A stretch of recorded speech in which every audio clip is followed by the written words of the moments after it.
en débattant des enjeux de société. 2024-2025 avaient été des années de turbulence dans les relations de travail, des années où il y a eu beaucoup de grèves au Québec. 2026 repart peut-être du même pied. Grève générale et limitée, donc déclenchée au massif de Charlevoix en pleine saison de ski. Là, on nous dit que ça pourrait, les activités reprennent hier, aujourd'hui, pour une clientèle limitée, évidemment avec les cadres, là, sans les employés. Ça a beaucoup d'impact là, parce que la saison de ski dans cette région-là du Québec, dans Charlevoix, saison de ski, c'est une période économique quand même importante. Lison Harrison est propriétaire de l'épicerie du village à Petite-Rivière-Saint-François. Bonjour, Mme Harrison. Bonjour, M. Dumont. Vous l'avez ressenti, l'impact de la grève? Ah, c'est une situation qui est très, très inconfortable parce qu'il y a des points majeurs lors de vous le disiez tout à l'heure, pour la fermeture de la station. La période hivernale du ski de décembre à fin mars, début avril. Alors, c'est pas long pour renflouer les coffres, si je peux dire.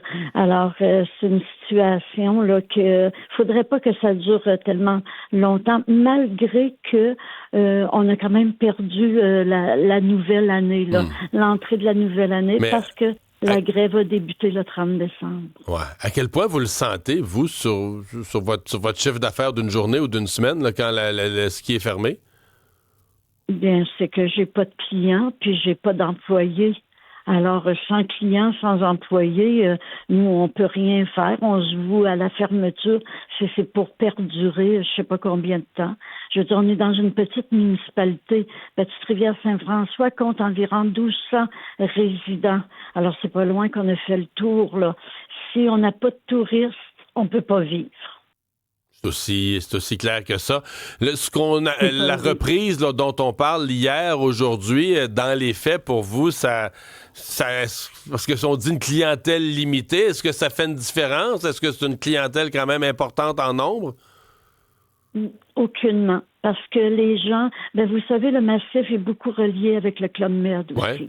Donc, les gens du Club Med qui arrivent, par exemple, du Brésil, ce qu'ils veulent, c'est aller faire du ski.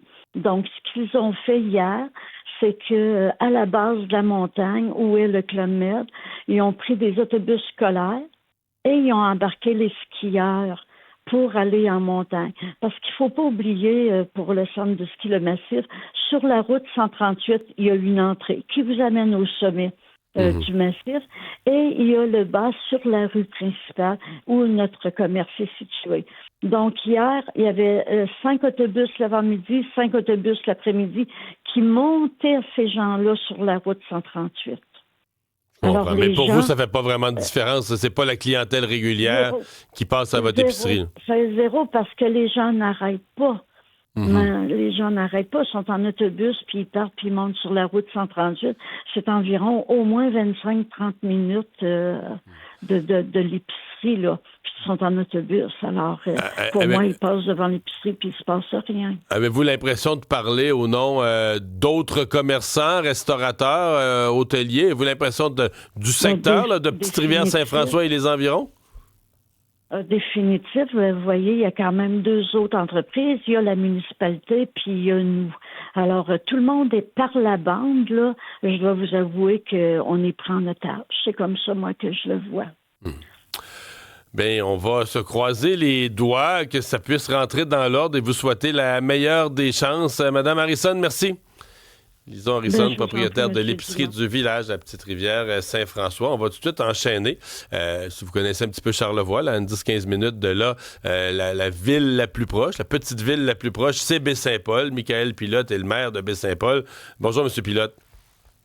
Bonjour, M. Dumont. Bon, vous le ressentez jusque chez vous, parce que quand même, c'est pas très loin. Baie-Saint-Paul profite aussi généralement de la manne du massif. Oui, c'est clair, hein, Baie-Saint-Paul, qui est la ville-centre de la MRC de Charlevoix, je pourrais vous dire que c'est toute la région, hein, comme préfet aussi là, de la MRC de Charlevoix. Ce que je peux vous dire, c'est que toute la région là est touchée par cette grève au massif de Charlevoix, que ce soit dans l'hôtellerie, en hébergement touristique, que ce soit en restauration. On vient d'entendre à Mme Harrison qui détient un commerce de proximité à Petite-Rivière-Saint-François. Donc, les gens vivent de plein fouet et des gens, des fois même, qui avaient des réservations pour en février, en mars, et qui là, on reçoivent des téléphone pour dire finalement on va annuler notre réservation puisqu'on veut être certain là, de pouvoir skier, on va se diriger dans une autre montagne à travers le Québec. Donc les impacts sont importants et les impacts sont dans l'économie régionale, locale. Les impacts sont aussi pour la station elle-même, hein, puisque d'être fermée ou être en ouverture très limitée, ça a des impacts financiers et ça touche d'autant plus les salariés, hein, les employés qui sont en grève présentement, hein, pour la plupart des gens, de ne pas toucher son revenu hebdomadaire ou encore à toutes les 2 semaines. Ben, les gens ne pourront pas, je crois, là, être comme ça ad vitam aeternam, sinon il va y avoir là, quand même des conséquences pour certains employés, là, déjà, pour pas être en situation de précarité, de pauvreté. Si on est en grève pendant un bout de temps et on ne touche pas notre revenu, c'est clair que certains employés auront des conséquences financières. Donc, je pense que tout le monde est touché dans cette grève-là et ce qu'on a hâte, c'est que ça se règle et que la négociation... Avez-vous espoir? Parce que là, personne ne nous parle. Le syndicat des employés dit on ne donne pas d'entrevue. Même chose pour le massif. Des fois, ça peut être bon signe. S'ils ne donnent pas d'entrevue, c'est parce qu'ils se parlent aux tables de négociation. Mais vous, êtes-vous optimiste que ça puisse se régler? Là, on est quand même au cœur de la saison. Ça fait plus d'1 semaine que ça traîne. Oui, ben c'est sûr qu'on croise les doigts. On espère que la négociation reprenne. Ce qu'on entend également, là, on n'est pas dans le secret des dieux, nous non plus, la classe politique, mais ce qu'on entend, c'est qu'il y a un fossé, même qui a été qualifié d'un océan par la partie syndicale là, entre les deux. Donc, c'est clair que ça va prendre de bons rapprochements si on va arriver à une entente, mais je crois que les gens doivent travailler activement avec le conciliateur. Hein. Il y a un conciliateur qui avait été nommé, là, si je me souviens bien. Donc, on espère que le tout reprenne, que les deux parties puissent arriver à une entente, à tout le moins s'asseoir, puisque actuellement, ce qu'on entend comme information, c'est qu'il y a une impasse. Donc, les négociations là ont pris fin. Donc, de au moins se rasseoir à la table de négociation et d'en arriver à une entente, puisque on le voit, hein, là, c'est des commerces qui sont en péril, c'est des employés qui sont en situation là, qui ça pourrait être difficile dans les prochaines semaines. La station, bref, tout le monde, toute l'économie également de Charlevoix là est touchée par ça, puisque le massif est un gros élément dans notre économie. Et Charlevoix, hein, on est connu pour le tourisme, donc c'est clair que notre économie est basée en grande partie sur l'industrie touristique. Donc, si le massif ne réopère pas cet hiver, c'est important. Le tourisme en hiver, c'est principalement le ski. Dans votre cas, la reprise, là, on dit une reprise partielle pour une clientèle limitée. Est-ce que c'est seulement la clientèle du Club Med qu'on dessert ou qui est-ce exactement qui peut aller faire du ski, là, mettons aujourd'hui, là, au massif?